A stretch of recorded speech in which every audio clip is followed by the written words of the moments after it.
You don't really have to burn a bridge between your previous employer. Usually, if there is no conflict of interest between what you're going to do or what clients you're going to take, a lot of companies are very willing to keep you as a part-time employee or a contractor to continue with some of the responsibilities while they're looking for a replacement. Welcome to Marketing Your Way podcast. I'm Anastasiia, marketing strategist, agency owner, and business mentor. But more importantly, I'm your guide to breaking free from the 9-to-5 and building a marketing business on your terms. I know what it's like to crave more freedom, more impact, more income. I've been there, and this podcast is your shortcut to get in there faster. Each week, we dive into real strategies, expert insights, and mindset shifts to help you launch, grow, and scale your marketing business with confidence. And just in case you're wondering, yes, this podcast comes with a Ukrainian accent and a whole lot of straight talk. So if you've ever asked yourself, how do I find clients? What should I charge? Can I really do this? The answer is absolutely yes, and you're in the right place, my friend. Let's dive in.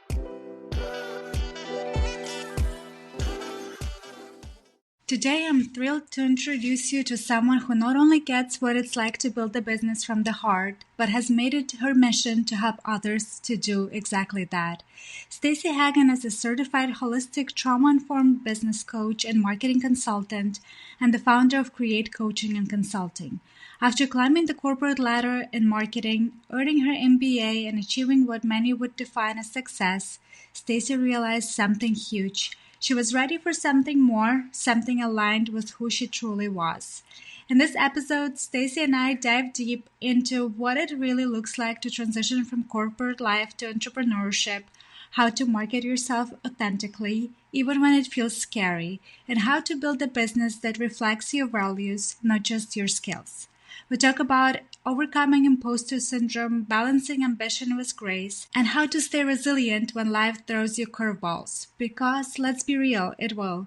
If you ever felt the pull towards something bigger, you weren't sure how to trust yourself enough to go for it, this conversation is packed with encouragement, strategy, and real talk you need. So cozy up, my friend. Let's dive into this inspiring conversation with the incredible Stacey Hagen.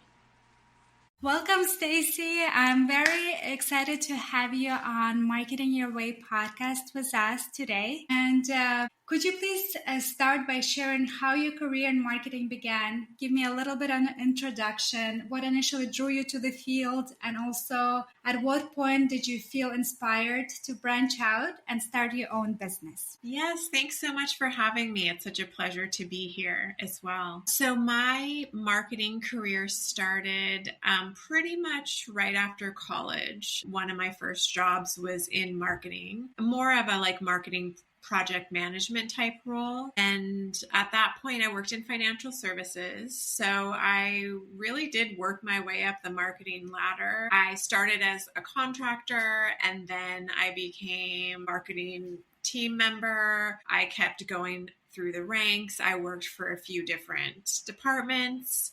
And then I switched industries. I did marketing for a recruiting company for a while. During that time, I also went back to get my MBA. I did a part-time MBA program. So I was working at my marketing job and then taking classes on the weekends and in the evenings and getting my MBA in marketing. So fast forward to, completing my MBA, and I think I had switched jobs again right after I finished.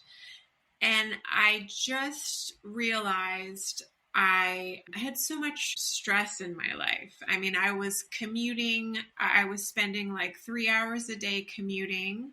I was working long days. I was sometimes working on the weekends, and I just wasn't really loving my life or my job at that point. So at that point, I actually hired a career coach, and she and I worked a lot on discovering what I wanted, what that could look like. And that really sparked the interest that I had in starting my own business. So that's kind of the point of my transition. And it was a slow transition. I worked I worked while I was building my business on the side for, I want to say, a couple years. Yes, I can absolutely relate to that. Very similar story. After college, I started in human resources, and I did that for about 2 years, and I did not love that. And I started as a marketing assistant, and I worked in the same company for 8 years, kind of going through the ranks. So, what was that business V1? So I worked with a career coach, and that sparked my desire to start my own business eventually. But it also sparked my interest in coaching. So I ended up enrolling in a coach training program while I was still employed at my job. So again, I was like doing this coaching program. It took almost a year. I was doing it on the weekends, in the evenings. This kind of took the place of my MBA work as far as, it was almost a part-time job. I got certified as a coach, and then I started dabbling in coaching. But at that point, I didn't know if I wanted to be a business coach or a life coach or a health coach. Like, I literally was all over the place. So when I first started taking coaching clients, most of them were life coaching clients. Quick break to let you know, if this episode has you thinking, okay, I'm ready to do this, but where do I actually start? I created something just for you. It's called the 48-Hour Plan, Launch Your Marketing Business This Weekend. It's a 1-hour workshop that shows you exactly how to take your skills, turn them into a clear service package, and get your business basics set up fast. In just 48 hours, you'll be ready to pitch your services and take on your first client without the overwhelm or overthinking. You can sign up now at marketingyourwaypodcast.com/workshop. It's marketingyourwaypodcast.com/workshop. The first few clients I had as a life coach were just regular people. They weren't necessarily business owners. I think my first few clients, like one was a former coworker, one was a referral from a friend. They were people who just wanted to improve their life in some way. And I found it really rewarding, but I actually missed the business side of things. And so I became curious, like, oh, what would it look like to help people on their businesses? And so I almost added in a business niche because I wanted to experiment with it. So actually, I think what I did was, I did some informational interviews with other business coaches to learn, what their day was like, what types of clients they coached, how they got started. And then I started taking on a few business coaching clients to see, did I like this better than life coaching? And I did, because I feel like I also got to use my marketing brain, because I feel like a lot of what the clients that I work with, anyway, a lot of what they needed help with was marketing related, because they didn't necessarily have a marketing background. They'd probably never marketed themselves before. So it was really rewarding for me to get to tap into that side of my brain and my skill set in that way. And that's how I eventually chose the business niche and kind of left life coaching behind, because it just really allowed me to embrace the business side, embrace the marketing side, and still draw on the life coaching, because business owners, we all know, we have our own mindset issues and imposter syndrome, perfectionism, all these things, where I could really draw on my life coaching. Absolutely. Skills as well. Yes, it's very interesting. And I know all of our listeners mostly here are in marketing industry, and we know really well how to market the product or the company or the software that we are working on, right? But when it comes to marketing yourself as a person, as a business owner, I know that it probably takes a little bit of work, at least on my end it did. So I wanted to see how that transition came to you when you started You decided that you want to do this. You're going to do the life coaching and business coaching. How does the marketing yourself as a business owner took place for you? And also, how did you start getting those first few clients? To answer that question about finding clients, I had gone through the coach training program and they gave me a tiny bit of guidance as far as finding clients, but not that much. So when it came time for me to start my business and find clients, I then hired a coach because I already knew the value of coaching and I wanted to have some support there. But my very first clients came from my extended network or referrals from my extended network. Meaning, I didn't necessarily I didn't coach family and friends, but I told people, I told family and friends and people in my network and extended network. I think I shared it on my personal Facebook profile. I shared it on my LinkedIn profile, like, hey, I've started a business. These are the types of people I'm helping. These are the types of things I'm helping them with. If you or anyone you know is interested in these services, let me know. I'm taking new clients. And those types of posts, I think, got me at least my first 3 clients.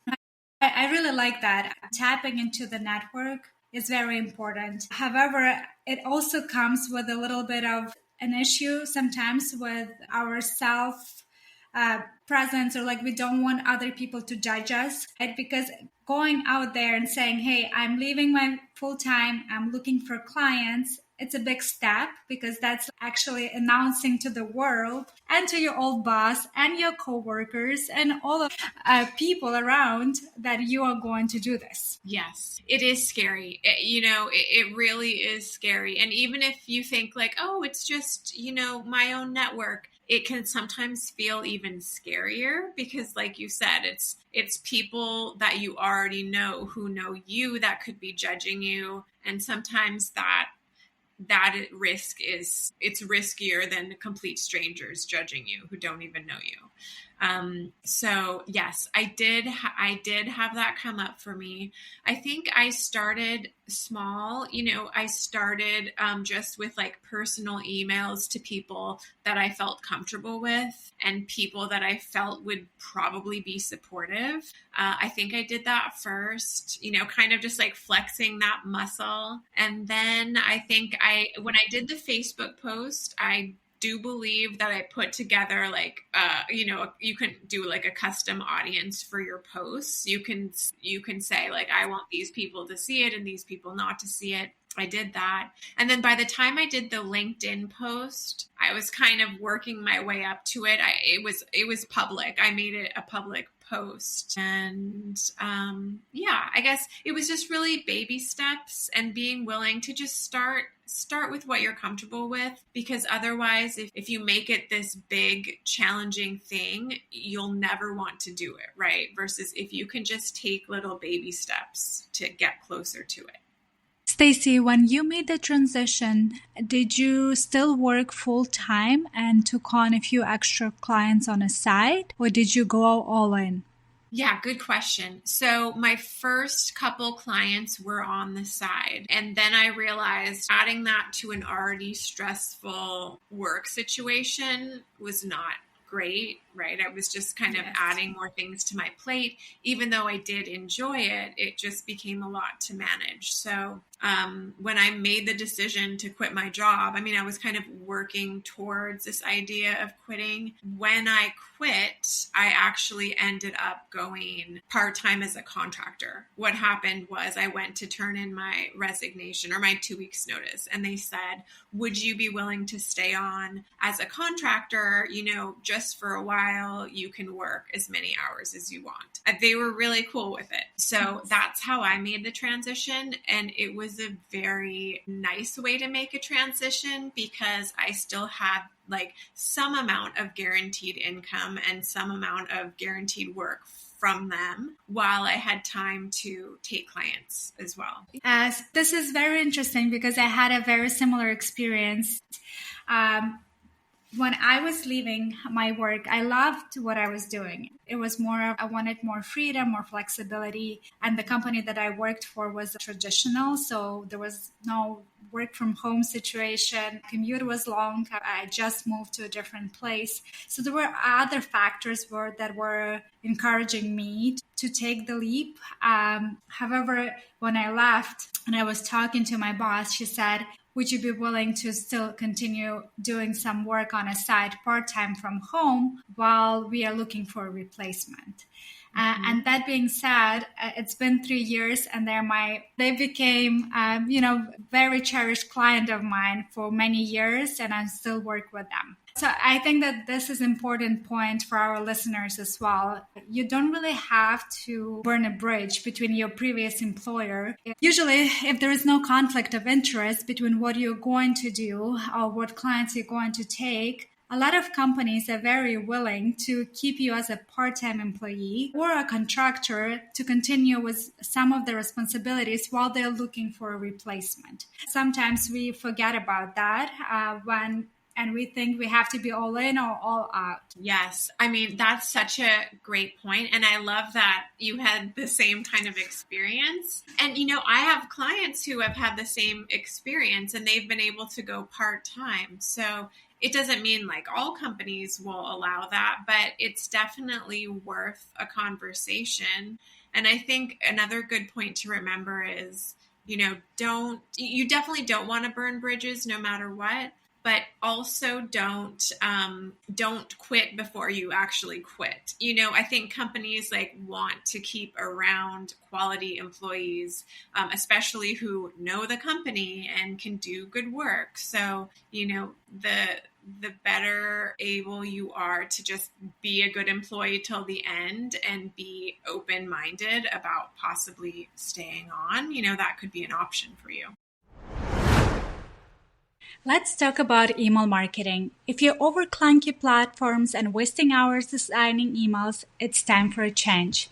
Meet Flowdesk, the easiest, most beautiful email marketing tool out there. Stunning templates, simple automation, no limits on subscribers or emails. And the best part? You get 50% off your first year. That's just $19 a month. Grab your deal now at marketingyourwaypodcast.com/Flowdesk. It's marketingyourwaypodcast.com/FLODESK.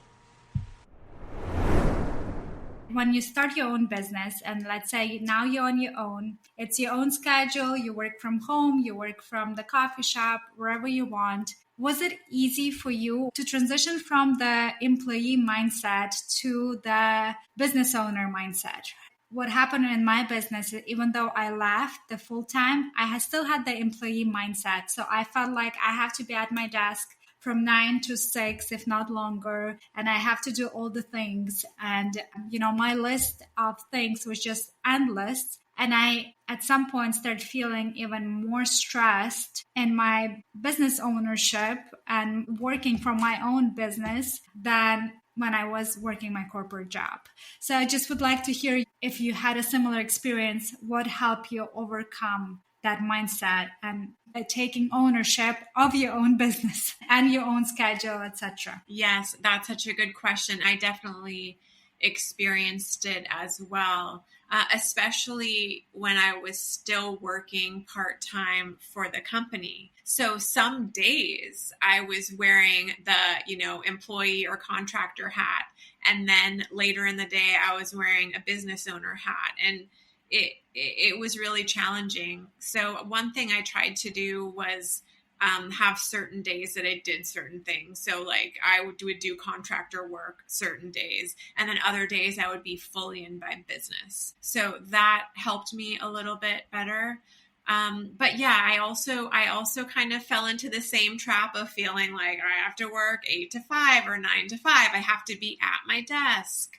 I have this long laundry list of things to do. And to be honest, I don't think I was necessarily prioritizing the right things at the right time. So I think, what helped me with that shift was, one, I had a coach. And so that definitely helped me because she was an established business coach, and it helped me kind of make sure I could wear that business hat.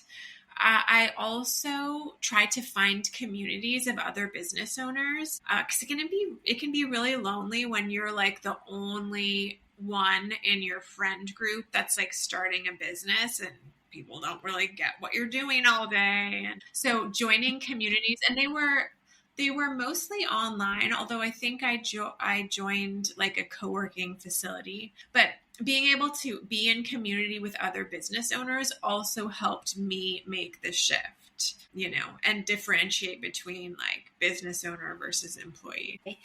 How about the balancing of your personal life and the business ownership? How does that look like for you? Do you have a specific schedule that you follow? How does your regular day-to-day look like? Yeah. Today, I definitely embrace the business owner role more than the employee. And I'm not, at my computer every day from 9 to 5 taking clients. So I will have certain days that I take clients, and certain days that I'm coaching and helping clients or running my group programs or whatever. And then I'll have other days where I'm just focused on doing more of the background work of the business. Like if I need to create content or need to work on my marketing, those will be on other days as well. But even on those days, it doesn't look necessarily like 9 to 5. I mean, it's really nice to have the flexibility to, like you said, like have a doctor's appointment in the morning and then start work after, or leave work early just because it's nice outside and I want to go on a walk, or, get a massage on a Friday. So all those ways, in all those ways, managing your own schedule really offers a lot of flexibility, which now it's really nice. And I think that the counterbalance to that is I need to know what my priorities are on any given week. Like I try to identify like the 3 things I have to get done that week. And make sure that I'm getting that done, so that if I do want to go on a walk or get a massage or go to coffee, I have the capacity. Do you plan your week like on Sundays, or do you try to plan your week on Fridays, and then kind of set the priorities for the day? How does the planning of your day looks like? Yeah. Well, one thing I do is, like I said, I take clients on certain days. So it's either Tuesday, Wednesday, Thursday, and then Mondays is a big like planning day for me. I identify my priorities. If I need to write a blog or a newsletter or social media posts, I usually do that on Monday. And then Friday is like my catch-up day and my day to, manage my finances and make sure everything else in the business is on track. So it's nice to know, like, okay, pretty much most of my Mondays look the same. Most of my Fridays look the same. Even Tuesday, Wednesday, Thursdays with client calls, they usually look the same. So I always know kind of what to expect. Recently, I had an addition to the family. I have 2 daughters, and one is 10 years old and another one is 11 months old right now. The business doesn't look the same because of what happened within my personal life, right? And what I realized is that it's okay if I start my day at 11 o'clock in the morning, because I like my slow mornings before my help comes in to help with the baby. And I love to have breakfast and shower and get ready for the day.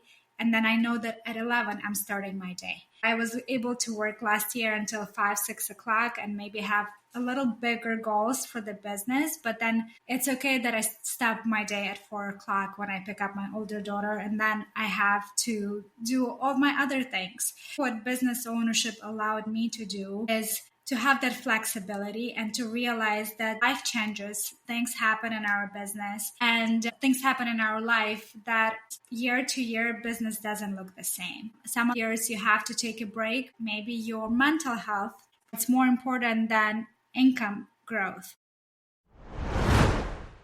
Quick break to let you know if this episode has you thinking, okay, I'm ready to do this, but where do I actually start? I created something just for you.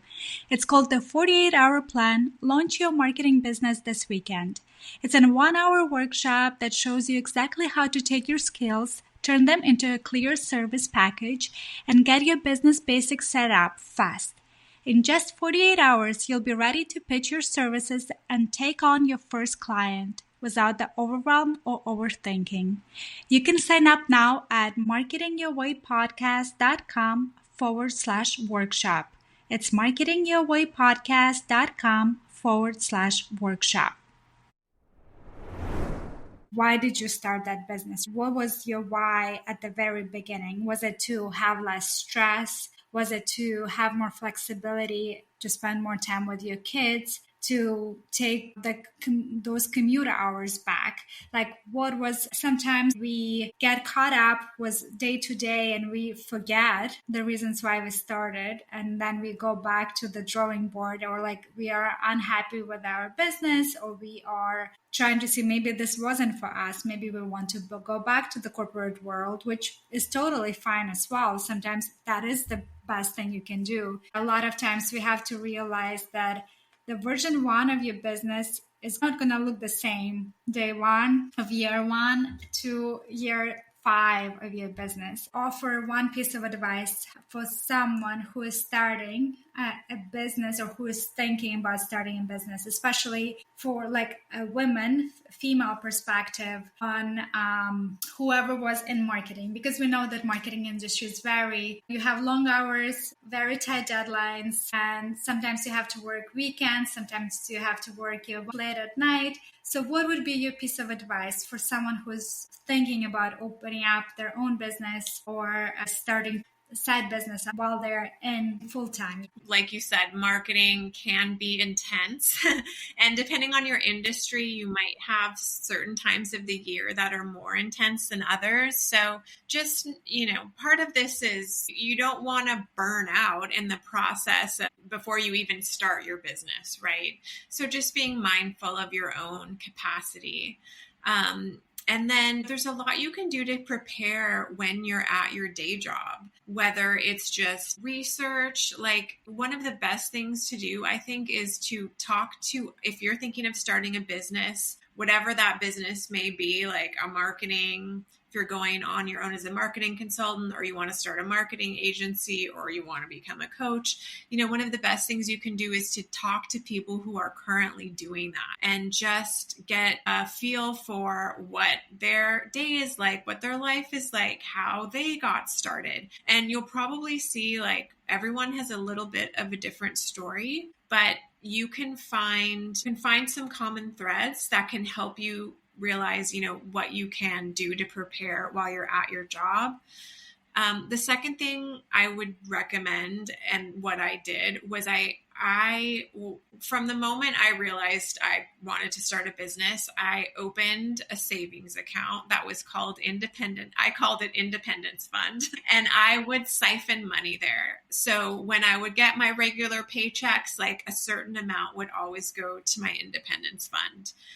And so I wanted to put money in that fund because I wanted to fund my business and I wanted to fund, my dream. And I did that, I want to say, for a couple years before I fully went out on my own. So, those ways, talking to people, building your independence fund, seeing if you need to learn any new skills before you make the transition is good to know as well. I took a couple business courses. Well, I got my MBA, but I took a couple specific online business courses before I started my business as well. So, that's another thing you can do when you're at your day job. And again, you might not have all the time in the world, but even if you have like an hour or two a week to put towards it, can be helpful. I love that. I had an idea of what I wanted to do, but finding the mentors, right? Even if that mentor was not necessarily that you know personally, but finding someone that either a podcast you listen to, or maybe it's a book that someone written. The way I discovered Amy Porterfield originally was, and I know she's dear to both of our communities and hearts, was I listened to a podcast, Rachel Hollis podcast with her.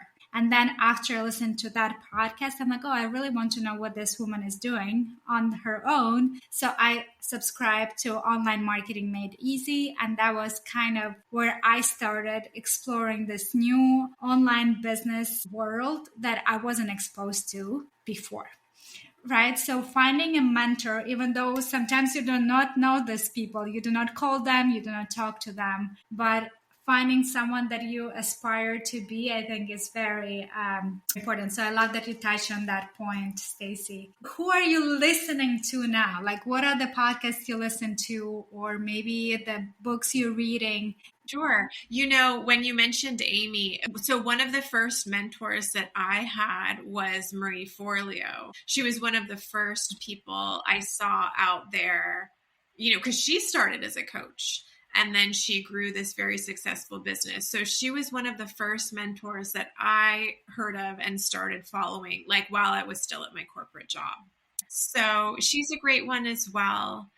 What am I listening to? I go through phases in my business where I listen to different things. But I would say for the newbies, definitely Marie, Amy. And although people in marketing know about marketing, learning about marketing yourself can be really beneficial. Like Donald Miller is a great person to learn from as far as marketing and branding. And then depending on kind of what I'm working on now is what will dictate who I'm following now. Like if I want to learn more about group programs, I'll look for someone who's an expert in group programs. Or if I'm looking to scale and build courses, I'll follow the people in the industry who are talking about how to do that. Stacey, could you share a little bit also of how to find you? If, let's say, someone wants to contact you, how they can work with you? Yes.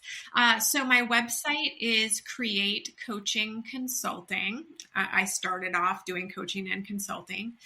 And I'm also on Instagram at create_coaching. And so I do a mix of, I do one-on-one work, I do group programs. I also have a blog on my website about marketing and branding, but also mindset and general coaching themes as well. I love that. Thank you so much for being with us today. I think it was immense value for all of our listeners. And we wish you all the best in your future endeavors, and hope to have you back on the podcast soon. And that would be it for today's episode of Marketing Your Way podcast. I hope you are walking away with fresh ideas, new insights, and the confidence to take your next step. If this episode spoke to you, please do me a favor and leave a review. It will help more marketing experts like you to find the show and build their dream business. And hey, don't forget to hit subscribe so you never miss a new episode. Thanks for hanging out with me today. Until next time, keep building your marketing business your way.